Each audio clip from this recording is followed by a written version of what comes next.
Hello YouTube friends, Ben here, and today's topic is Overstock, Understock Part 2. As one person mentioned in the comments section under the last Overstock, Understock video, that it's a debate that'll go on until the end of time. So what I did is to help add to the conversation. I invited a couple friends of mine to comment on the subject of overstocking, running your tank overstocked or running it understocked. And to start off with, let's hear what Zenzo Tazawa of Tazawa Tanks, and he certainly has a lot of experience with a lot of tanks in a lot of different varieties, and certainly you can see in his videos, certainly visit his channel. But Zenzo, what are your thoughts about overstock versus understock? Share it with the viewers here, my friend. Hey fish friends, how's it going? Zenzo with Tazawa Tanks. Ben, thanks for having me on your channel once again, and IFG, always fun collabing with you. So today's topic is probably the most debated, contested, argued about topic in the African cichlid fish keeping hobby, and that is overstocking aquariums versus regular stocking or understocking. So when it comes to overstocking, and we're talking about having a large amount of cichlids in your aquarium, generally the idea is that it helps to reduce aggression by not having one fish picked on because the aquarium is overcrowded. So if you have, let's say, 25 or 35 African cichlids in like a 75-gallon tank or a 90-gallon aquarium, typically what happens is one fish is not targeted, because when there's an aggressive fish or a dominant fish and that fish goes to chase other fish, there are so many fish in the way that it kind of becomes like a traffic jam, and he is not able to target that one fish, and he gets distracted by the other fish that are swimming in his area. Now, some people say that overstocking is not good and they try to understock or have a regular stocked aquarium, and I'm not here to say which one is better, which one is or isn't okay, because I think there's a situation where everything works well. My experience is that overstocking works for me. So I've been keeping African cichlids for about 15 or 16 years now. I've kept, before that I was keeping like South American fish and Asian fish, etc. But I've been keeping Africans for about 15 years or so.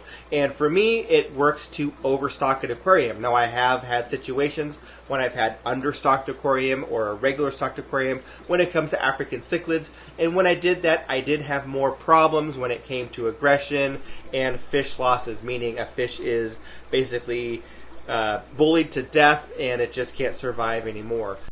Now, if you are going to overstock your aquarium, it's very important that you are really diligent about taking care of your aquarium, meaning you have to have excellent filtration and you have to be really on top of your water changes. If you have 25 or so fish in a 75-gallon aquarium, you're going to have a lot of fish waste from all of the food that you have to feed, and you're going to have to deal with that. So one way to deal with that is to have a lot of filtration. So in my case, I run a lot of filters in my overstocked tank. It doesn't mean that they're over-filtered, meaning that there are too many filters in the aquarium. It's the right amount for the amount of fish that I have. In my 75-gallon Malawi tank, I have a canister filter. I have a sump filter with a wet-dry tower in it, as well as a large plant that's in kind of the refugium area. And then I also have a large hang on the back where I keep additional media, and I have my polishing material in there, as well as my chemical filtration. So in that system, I have 3 different filters helping me in combating the nitrates and the fish waste level.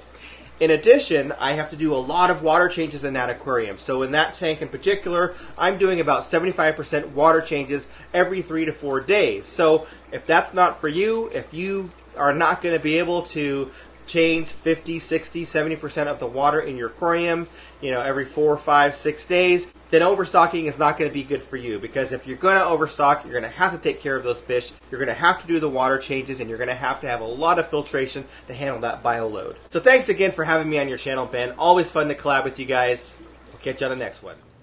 Thank you, Zenzo. All great points.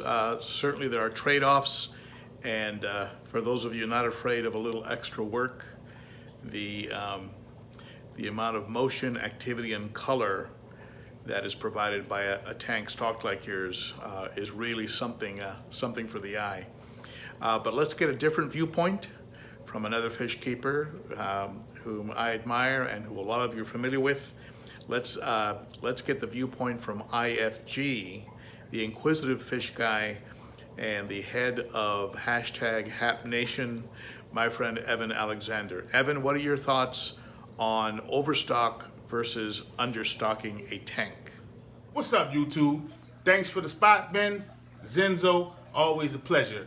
Understocking, overstocking African cichlid aquariums. In my opinion, guys, this topic is totally subjective. Now, let's get into a few of the things as to why I understock my aquarium. You can call it understocking if you want. You can call it the bare minimum, whatever you want to call it, blah, blah, blah. But I choose to keep a minimum amount of fish, not only for the swimming room, but it's also more aesthetically pleasing. Again, that's in my opinion. Now, does overstocking curb aggression? To me, it all depends on what sort of fish that you keep. As you can see here, I keep predator haps. Inside of this aquarium, there's maybe 14 to 15 fish. In the past, I have had numbers up to 21. As Ben mentioned in one of his previous videos, the bio load can be impacted tremendously when you overstock your aquarium. This is totally based off the amount of maintenance that you do on your tank. Do you do frequent maintenance, less frequent maintenance, blah, blah, blah. You get it. But overstocking most aquariums, depending on the size of that tank, actually looks good to me as well. Let's just say if you had a 500-gallon aquarium, 20 to 25 fish would not look bad in my opinion. But myself, I have the 220, so I'm right at that 15 mark or something like that. 15 or 14, I'm not sure. But again, guys, totally subjective. And the reason that I keep the amount of fish that I keep is, it's just because it's more aesthetically pleasing to the eye. Again, that's in my opinion. And remember, the opinion that you follow should be your own. Simply take this video as a second opinion from a complete stranger online. And as always, until the next one, IFG. Peace. Thank you, Zenzo. Thank you, Evan. Greatly appreciate your collaboration on this, and certainly looking forward to hear what the folks have to say in the comments below. Be sure to follow on Instagram at ben.o.cichlid, and also you can expand on this conversation by visiting and joining the Facebook group ben.o.cichlid. Thank you so much for tuning in, my friend. You are appreciated.